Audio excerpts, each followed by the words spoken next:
नमस्कार, ओंकार न्यूज देख रहे हैं आप। आपके साथ मैं हूं आस्था श्रीवास्तव। 4 बड़ी खबरों पर चर्चा करेंगे। पहली खबर जिस पर हम बात करेंगे, कर्नाटक में कांग्रेस ने बहुमत हासिल कर लिया है और अब नए सीएम को लेकर चर्चाएं तेज है। अब संभावना जताई जा रही है कि 18 मई को नया सीएम और कैबिनेट मंत्री शपथ ग्रहण कर सकते हैं।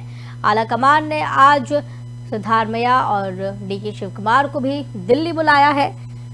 दूसरी खबर जिस पर हम चर्चा करेंगे, मुश्किल में मल्लिकार्जुन खड़गे नजर आ रहे हैं। नोटिस जारी किया गया है, उन्हें तलब किया गया है। तीसरी खबर जिस पर हम बात करेंगे, सत्येंद्र जैन को फरमाइश करना भारी पड़ गया है। उनकी फरमाइश पर जेल अधीक्षक ने 2 कैदियों की शिफ्टिंग की थी उनकी जेल में, जिसके बाद पुलिस अधीक्षक को नोटिस तलब किया है। चौथी खबर जिस पर हम बात करेंगे, महाराष्ट्र में हिंसा जारी है। अकोला में अभी भी धारा 144 लगाई गई है। यूनिवर्सिटी में परीक्षाएं रद्द कर दी गई हैं। तो ये 4 बड़ी खबरें जिस पर हम बात करेंगे।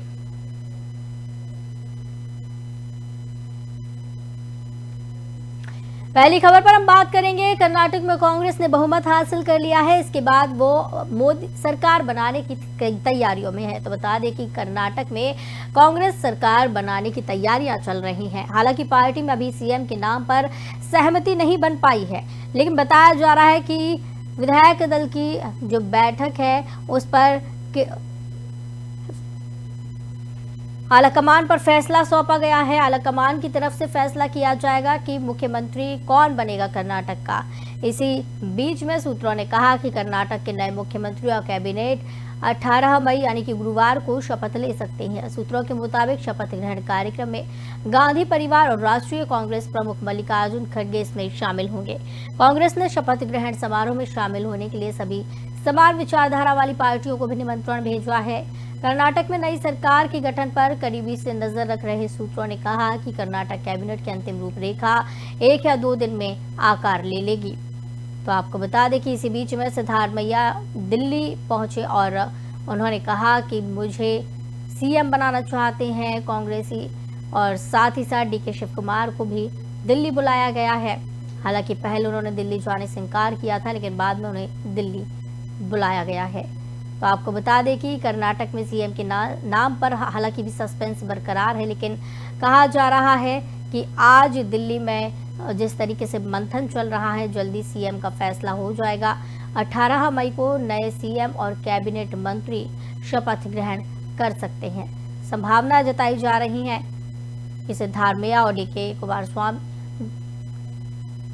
आपको बता दें कि इन दोनों नेताओं में से कोई एक सीएम बन सकता है। डीके शिव कुमार और सिद्धारमैया का नाम सामने आ रहा है, लेकिन आपको बता दें कि 18 मई को नए सीएम और कैबिनेट मंत्री के शपथ लेने की बात कही जा रही है।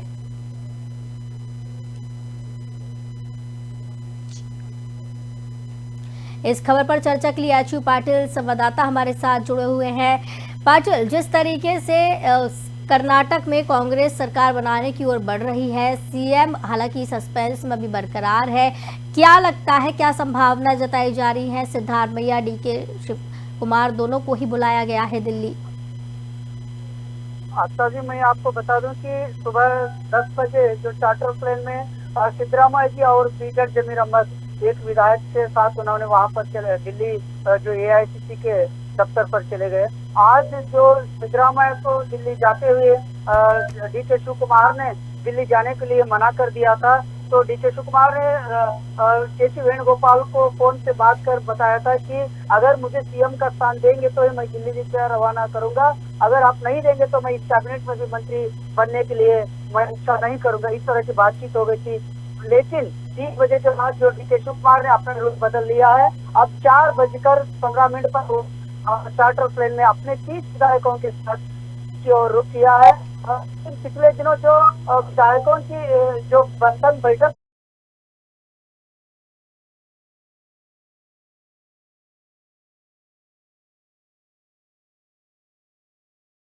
दिल्ली से आए थे सुशील कुमार के नेतृत्व मुझे में, क्या कर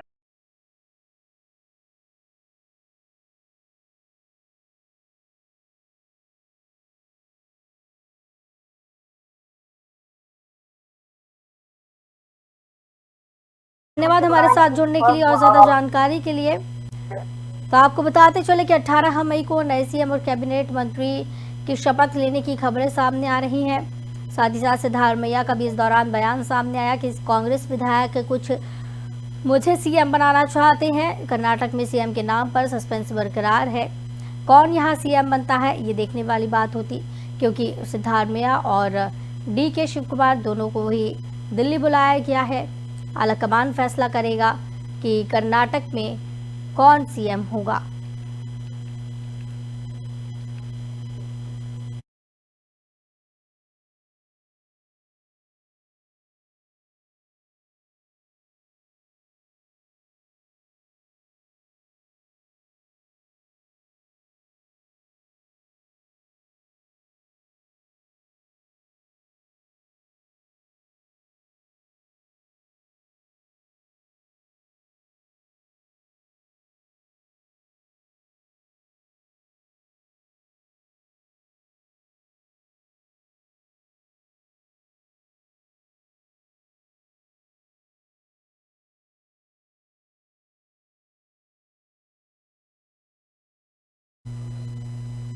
कर्नाटक चुनाव में बजरंग दल को लेकर बयानबाजी पर कांग्रेस के राष्ट्रीय अध्यक्ष मल्लिकार्जुन खड़गे मुश्किल में फंस गए हैं। पंजाब की संगरूर कोर्ट ने उन्हें 100 करोड़ के मानहानि केस में समन जारी कर दिया है। संगरूर की सिविल जज सीनियर डिवीजन रमनदीप कौर की कोर्ट ने खड़गे को 10 जुलाई को कोर्ट में पेश होने के आदेश दिए।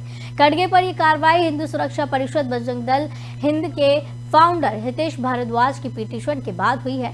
कोर्ट में दायर पिटीशन में हितेश भारद्वाज ने कहा कि कर्नाटक विधानसभा चुनाव के दौरान मल्लिकार्जुन खड़गे ने बजरंग दल की तुलना देश विरोधी ताकतों से की है। हितेश के मुताबिक खड़गे ने कहा था कि जब भी कांग्रेस की सरकार आती है तो बजरंग दल और इस जैसे दूसरे देश विरोधी संगठन समाज में नफरत फैलाती हैं। तो आपको बता दें, मल्लिकार्जुन खड़गे संगरूर कोर्ट में तलब किए गए हैं। बजरंग दल पर बयानबाजी करके कांग्रेस अध्यक्ष फंसे हैं। 10 तारीख को 10 जुलाई को पेश होने के लिए कहा गया है।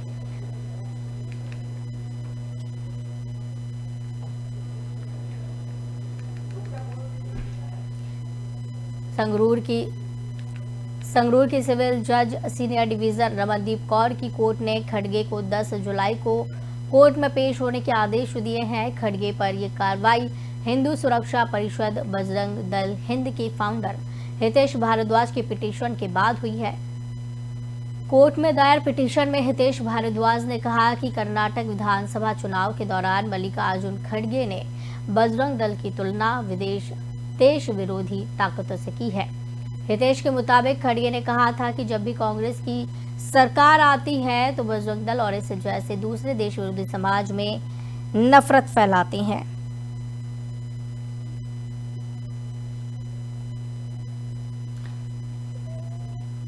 तो आपको बता दें कि मल्लिकार्जुन खड़गे को तलब किया गया है।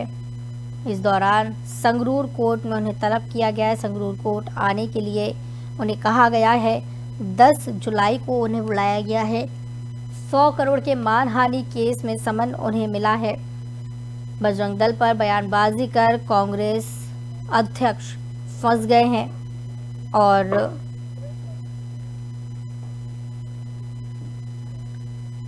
बजरंग दल पर जिस तरीके से बयानबाजी की गई थी, बयानबाजी का दौर जिस तरीके से देखने को मिल रहा था, इसी के चलते मल्लिकार्जुन खड़गे को तलब किया गया है। कांग्रेस की तरफ से आपको बता दें कि मैनिफेस्टो जो जारी किया गया था, मैनिफेस्टो में कांग्रेस की तरफ से बजरंग दल का जिक्र किया था। बजरंग दल को बैन करने की बात इस दौरान कही गई थी और इसी के चलते आरोप प्रत्यारोप का दौर जारी था, बयानबाजी चल रही थी और मल्लिकार्जुन खड़गे को इसी दौरान बयानबाजी करना काफ़ी महंगा पड़ गया और इसी के चलते संगरूर कोर्ट में उन्हें तलब किया गया है। 10 जुलाई को मल्लिकार्जुन खड़गे को कोर्ट में पेश होने के लिए कहा गया है। कांग्रेस के राष्ट्रीय अध्यक्ष मल्लिकार्जुन खड़गे मुश्किल में फंस गए हैं। हाल ही में कर्नाटक में बहुमत के साथ कांग्रेस ने सरकार बनाई। सीएम के नाम पर मंथन चल ही रहा है। इसी बीच में मल्लिकार्जुन खड़गे, जो कि कांग्रेस के अध्यक्ष है, कर्नाटक चुनाव में उन्होंने अहम भूमिका निभाई। उन्हें संगरूर कोर्ट में तलब किया गया है। 100 करोड़ के मानहानि केस में समन है और संगरूर की सिविल जज सीनियर डिवीजन रमनदीप कौर की कोर्ट ने खड़गे को 10 जुलाई को कोर्ट में पेश होने के आदेश दिए हैं। खड़गे पर यह कार्रवाई हिंदू सुरक्षा परिषद बजरंग दल के फाउंडर हितेश भारद्वाज की पिटीशन के बाद की गई है। कोर्ट में दायर पिटीशन में हितेश भारद्वाज ने कहा कि कर्नाटक विधानसभा चुनाव के दौरान मल्लिकार्जुन खड़गे ने बजरंग दल की तुलना देश विरोधी ताकतों से की। हितेश के मुताबिक खड़गे ने कहा था कि जब भी कांग्रेस की सरकार आती है तो बजरंग दल और इससे जैसे दूसरे देश विरोधी संगठन समाज में नफरत फैलाते हैं। मल्लिकार्जुन खड़गे को संगरूर कोर्ट में तलब किया गया है।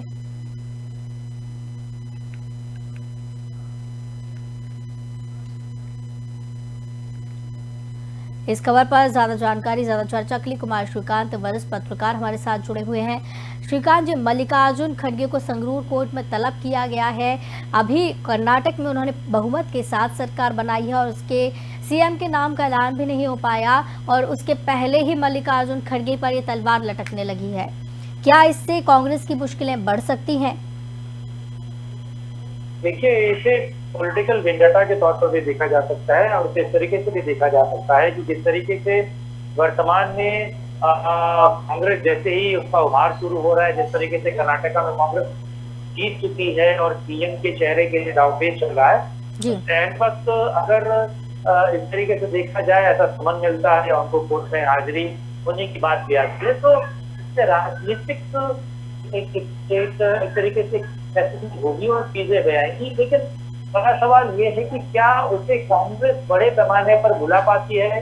जिस तरीके से शहीद का दर्जा राहुल गांधी को मिला, और अगर ऐसा कुछ होता है, ये तमाम कुछ चीजें जो राहुल गांधी ने पेश की ईद के दौरान और उसकी लोकसभा की तो क्या ऐसा मल्लिकार्जुन खड़गे के साथ होता है? क्या वो भी शहीद होने के दर्जे तक पहुंचे? कि ये बड़ा मुश्किल है। लेकिन कांग्रेस इस पर कैसे काम करती है, कैसे खेलती है, ये देखा है। बिल्कुल, लेकिन जिस तरीके से कर्नाटक में कांग्रेस की चीज़ें देखने को मिल रही हैं, कांग्रेस की अगर बात करें, केंद्र की भी बात करें, चाहे राहुल गांधी हो या फिर मल्लिकार्जुन खड़गे हो, पहले राहुल गांधी को तलब किया गया, उनकी सदस्यता रद्द की गई। क्या ऐसी कोई कोशिश की जा रही है कि मल्लिकार्जुन खड़गे के ऊपर भी कोई बड़ी तलवार है ये? देखिए, ऐसा कुछ होता हुआ तो नहीं दिख रहा है। मुझे लगता है कि बीजेपी भी नहीं चाहती कि जनरल प्रोटेक्शन उसका ऐसा बने कि एक चीज एक तरीके का गुस्सा चुनाव में हारने के बाद बीजेपी सब कर रही है। लेकिन इसे दूसरे तरीके से भी देखिएगा तो आपको ये समझ में आएगा कि कहीं ना कहीं कांग्रेस ही चाहती थी कि ऐसा कुछ हो, और अगर चुनाव आयोग या तमाम राजनीतियों के लिए या फिर संवैधानिक संस्थाओं पर भी सवाल उठेगा कि संवैधानिक संस्थाएं क्या बीजेपी के नेताओं और खासतौर से नरेंद्र मोदी के समय जब वो भाषण देते हैं इलेक्शन के बीच, तो क्या उन पर कार्रवाई नहीं होती? क्या बीजेपी के लोगों पर कार्रवाई नहीं होती? केवल विपक्ष उन पर कार्रवाई होती है? सेलेक्टिव ऑप्टिज्म या फिर आप कहिए ये जो सेलेक्टिव नैरेटिव है या फिर एक वर्किंग मॉड्यूल बन रहा है, इस पर भी बात होनी चाहिए। मुझे लगता है कि वक्त आ गया है कि इस पर भी बात करें। बिल्कुल इस पर बात होनी चाहिए। लेकिन जिस तरीके से बीजेपी को हार मिली है कर्नाटक में, क्या आपको लगता है कि बीजेपी के अंदर टीज रह जाएगा कर्नाटक नहीं जीतने का? सॉरी, आप अपना सवाल दोबारा कराइएगा। कर्नाटक में बीजेपी को जिस तरीके से हार मिली है, कांग्रेस ने पूरे बहुमत के साथ वहां पे अब सरकार बनाने जा रही है, क्या आपको लगता है कि बीजेपी के अंदर ये टीज रह जाएगी कर्नाटक नहीं जीतने का? नहीं, बीजेपी एक मोटा मोटे तौर पर लगातार 6-7 महीनों से जो जमीन से जीतें निकल रही थी, वो ये बता रही थी कि बीजेपी कम से कम इस वक्त जीतती हुई तो नजर नहीं आ रही, क्योंकि एंटी इनकम्बेंसी इतने बड़े पैमाने पे थे। और खास तौर से अगर आप देखा जाए तो जो 40% का टैग वहाँ के मुख्यमंत्री लिए घूम रहे थे और जो कुछ उनके मुख्यमंत्री को झेलना पड़ा, बीजेपी के राष्ट्रीय इकाई को झेलना पड़ा, उनको मोटा मोटी पता था कि बीजेपी कुछ बेहतर करती हुई नजर नहीं आ रही। और दोबारा अगर पूरे उस चुनाव को या उसको देखा जाए तो बीजेपी उससे निस्तेज होकर, भले नरेंद्र मोदी या फिर सेंट्रल कमांड बेहतर काम कर रही थी, लेकिन स्टेट की जो इकाई है वो बेहतर काम नहीं कर रही थी। तो इसे उस तरीके से नहीं देखना चाहिए। बीजेपी को भी पता है कि उसके साथ क्या कुछ हो रहा था और क्या कुछ हुआ है, लेकिन इसे पॉलिटिकल वेंडेटा के तौर पर देखना मुझे लगता है वो थोड़ा ठीक नहीं होगा। जब दिल्ली सिद्धिरमैया पहुंच रहे हैं, डीके शिव कुमार पहुंच रहे हैं। तो डीके शिव कुमार को लेकर जो चीजें निकल रही थी और वो अब एक तरीके से फाइनल है कि डीके शिव कुमार को मुख्यमंत्री के पद पर बैठाया जाए, क्योंकि आज उनका जन्मदिन भी है जी। इस बीच ऐसी खबर आ रही है, इसके बहुत एक तरीके से इसका भविष्य या फिर इस खबर से आने वाली चीजों में भी बहुत कुछ परिवर्तन होगा और 24 के चुनाव की रणनीति तैयार होगी। जी जी बिल्कुल, जी बिल्कुल, बहुत बहुत धन्यवाद हमारे साथ जुड़ने के लिए और ज़्यादा जानकारी, ज़्यादा चर्चा के लिए। तो बता दें कि मल्लिकार्जुन खड़गे संगरूर कोर्ट में तलब किए गए हैं, मुश्किलें उनकी बढ़ सकती हैं। हालांकि आज जिस तरीके से सीएम के नाम को लेकर मंथन चल रहा है, उसमें भी मल्लिकार्जुन खड़गे की काफ़ी अहम भूमिका बताई जा रही है।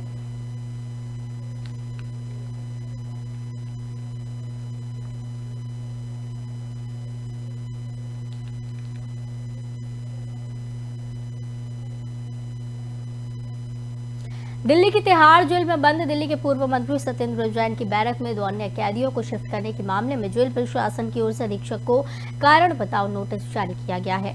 सामने आया है कि सत्येंद्र जैन ने जेल अधीक्षक को पत्र लिखकर अपने साथ 2 अन्य को रखने के लिए अनुरोध किया था। जानकारी के मुताबिक जेल में बंद दिल्ली के पूर्व मंत्री सत्येंद्र ने जेल अधीक्षक को 11 मई को पत्र लिखा था। इसमें उन्होंने कहा था कि वो जेल नंबर 11 में है। जैन ने अपने अकेलेपन और अवसाद का हवाला देते हुए अपनी परेशानी बताई थी। उन्होंने कहा था कि मनोचिकित्सक ने उन्हें सामाजिक संपर्क में रहने का सुझाव दिया है, इसलिए 1 या 2 लोगों को उनके साथ रखा जाए। बताया जा रहा है कि जैन ने कुछ लोगों के नाम भी सुझाए थे। तो आपको बता दें कि सत्येंद्र जैन को उनके सेल में 2 कैदियों को शिफ्ट करना प्रशासन को भारी पड़ा है, जेल अधीक्षक को भारी पड़ गया है। जेल अधीक्षक को शो कॉज नोटिस जारी कर दिया गया है। तिहाड़ प्रशासन इस दौरान एक्शन में नजर आ रहा है।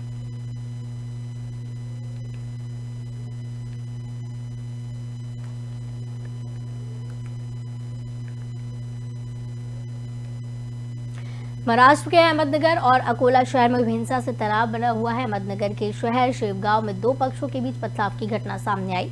वहीं अकोला में एक मामूली विवाद को लेकर 2 गुटों के बीच हिंसक झड़प हुई। दोनों ही घटनाओं में स्थिति को काबू करने के लिए पुलिस को लाठीचार्ज करना पड़ा। इस हिंसक झड़प में कई लोगों के घायल होने की सूचना मिली है। वहीं झड़प में शामिल आरोपियों को गिरफ्तार किया गया है। 14 मई की रात को अहमदनगर के शेवगांव में 2 पक्षों के बीच पथराव हुआ। दरअसल छत्रपति संभाजी महाराज जयंती के अवसर पर रात 8 बजे शोभा यात्रा निकाली गई थी।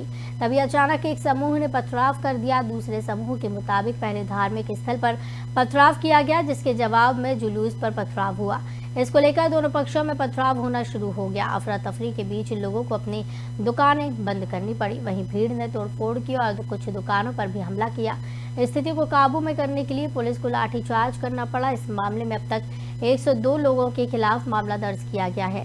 राज्य रिजर्व पुलिस बल की 2 यूनिट इस समय शेवगांव में तैनात है। पुलिस मामले की जांच कर रही है।